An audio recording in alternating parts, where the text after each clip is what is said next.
সরকার নারী সুরক্ষার দিকে সব থেকে বেশি নজর দিয়েছেন এবং যেটার জন্যই পশ্চিমবঙ্গের পরিবর্তন হয়েছে। নারী সুরক্ষা ছিল না, মহিলাদেরকে রাত 8টার পর বাইরে বেরোতে বারণ করা হয়েছিল। তো সব দিক দিয়ে দেখতে গেলে মহিলারাও কিন্তু, আমরা হয়তো সামনে থেকে আন্দোলন করেছি, ঝান্ডা নিয়ে আন্দোলন করেছি বিজেপির, কিন্তু পিছন থেকে আমাদের এই এখানে যারা মায়েরা বসে আছেন প্রত্যেকেরই অবদান আছে। আপনারাও কোথাও মনে করেছেন আমার মেয়ে স্কুলে যায়, টিউশনিতে যায়, আমার মেয়েটা সুরক্ষিতভাবে বাড়ি ফিরবে তো সেই দিক দিয়ে নজর দিয়েও আপনাদের ভূমিকা অতুলনীয়। আপনারা আপনাদের যে গণতন্ত্র অধিকার সেটা প্রয়োগ করেছেন এবং সঠিক জায়গায় প্রয়োগ করেছেন। তো তার জন্য পশ্চিমবঙ্গের এত বড় একটা পরিবর্তন হয়েছে। মানুষ আশীর্বাদ করেছেন বলে, প্রত্যেকটা মানুষ আশীর্বাদ করেছেন বলে পরিবর্তন হয়েছে। তো আগামী দিনে একটা সমাজকে আরো ভালো করার জন্য আমাদের প্রত্যেকের ভূমিকা আছে। প্রত্যেকটি মানুষের, প্রত্যেকটি মা বোন ভাইদেরকে অনুরোধ করব, নিজের মনটা যেরকম সেরকম আরেকটি মেয়ে যে রাস্তায় চলছে তাকে বোন, বয়স্ক হলে তাকে দিদি, তার থেকে বেশি বয়স হলে তাকে মা কাকিমা সম্মান দিয়ে আমরা যেন তাদেরকে মানে অসম্মান জানেন যাতে করে না হয়, সেই দিক দিয়ে নজর দিয়ে আমরা আগামী দিনে আমাদের সমাজকে এগিয়ে নিয়ে যাব, আমাদের সমাজকে সুস্থ রাখবো, সুরক্ষিত রাখবো। এটা প্রত্যেকের কর্তব্য। এটা এমন না যে পুলিশ প্রশাসন দেখবে, একটা সরকার দেখবে, এরকম না। প্রত্যেকেই এই জায়গায় সচেতন হতে হবে, সজাগ হতে হবে, এটা আমি মনে করি।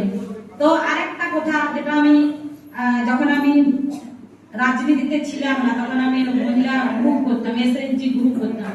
তো দেখবেন মহিলাদের উপর অনেক কিন্তু হিংসা আছে, আমরা নিজেদেরকে হিংসা করি।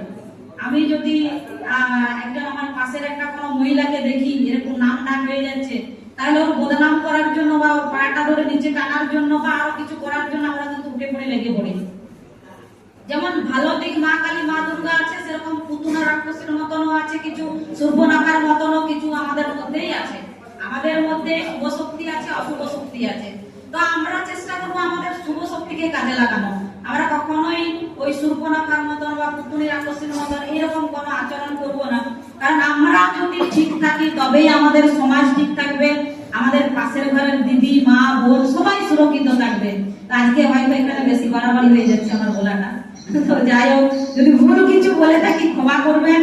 এবং আপনাদের যে পরিশ্রমের ফল, আপনারা যেভাবে পরিশ্রম করছেন সেই ফল কিন্তু প্রত্যেকটা এলাকাবাসীর মায়েরা তাদের পরিবার পরিজনেরা পাচ্ছেন। কারণ একটা ছোট্ট বাচ্চা সেখানে যেভাবে অ থেকে শুরু করে প্রাথমিক শিক্ষাটা সেখান থেকে শুরু হয়, সেই শিক্ষক আপনারা, মা বাবার পর আপনারা যে শিক্ষা দানটা করেন তার জন্য আপনাদেরকে কুর্নিশ জানানো উচিত, প্রণাম জানানো উচিত প্রত্যেকটি পরিবারকে।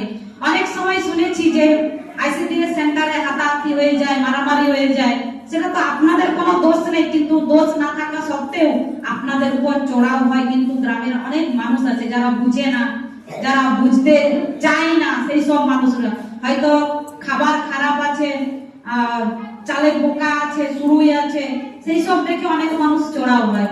তো তাদেরকেও এটাও জানা উচিত যে সরকার যেখান থেকে খাবারটা পাঠাচ্ছেন তারা ঠিকঠাক পাঠাচ্ছেন কিনা সেটা ভেরিফিকেশন করে তারপর আপনাদের উপর ক্লেম করা উচিত, আপনাদের উপর চড়াও হওয়া উচিত আমার মনে হয়।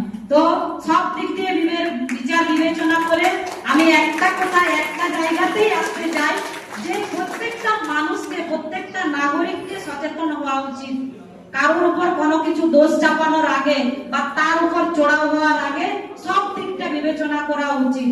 আমরা গেছি আইসিডিএস সেন্টারে ঘুরেছি, সেখানে না আছে কোনো ভালো পরিষেবার জায়গা, মানে না আছে স্কুল, না আছে রান্না করার জায়গা, না আপনাদের যে বসার রুম গুলো আছে সেগুলো কোনো পরিষ্কার পরিচ্ছন্ন আছে। মানে এটা সম্পূর্ণত যে সরকার ছিল, বিগত দিনের যে সরকার ছিল তাদের দোষ।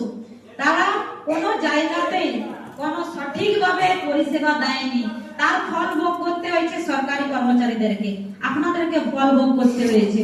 তো সেই জায়গায় দাঁড়িয়ে আমাদের এখানে অনেক দাদা ভাইয়েরা অনেকেই শুনছেন দূর থেকে, জানি না মাইকটা কত যাচ্ছে আওয়াজটা, তো প্রত্যেককে সচেতন হওয়া উচিত, একে অপরকে সহযোগিতা করা উচিত।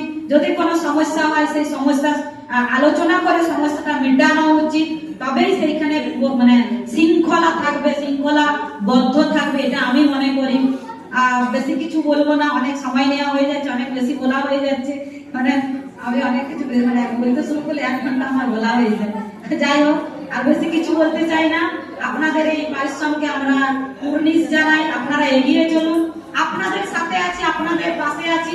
যখন ডাকবেন, যেভাবে ডাকবেন, সব সময় এনি টাইম আপনারা আশীর্বাদ করেছেন, জনগণ আশীর্বাদ করেছেন। জনগণের সেবায় দিন রাত এক হয়ে আমরা কাজ করে যাব। দেহে যতক্ষণ প্রাণ থাকবে জনসেবায় আমরা নিয়োজিত থাকবো, এটাই আমাদের মানে কি বলবো, আমাদের প্রতিজ্ঞা। তাই বিশেষ কিছু বলতে চাই না। প্রত্যেককে আবারও যথাযোগ্য স্থানে নমস্কার প্রণাম জানাই। ছোটদেরকে অনেক ভালোবাসা।